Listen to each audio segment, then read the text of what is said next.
Wow.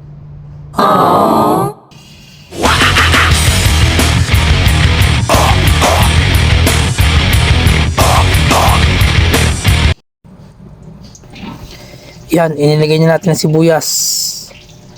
Dahil mainit na mantika, isusunod natin ang bawang.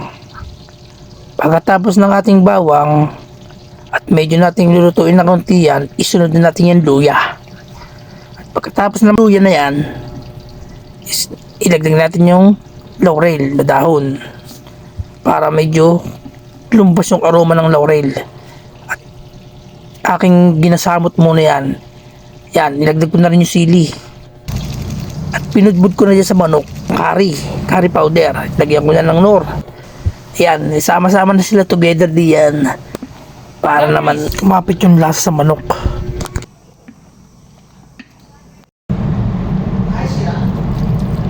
Suka, sasa. Oo nga, sana. Seasoning. Gata. Jolly, baka naman.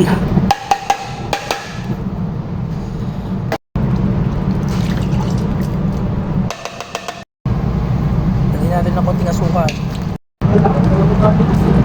At nailagay natin ang gulay. Okay na, ang ating chicken curry. Tagumpay na. Ako.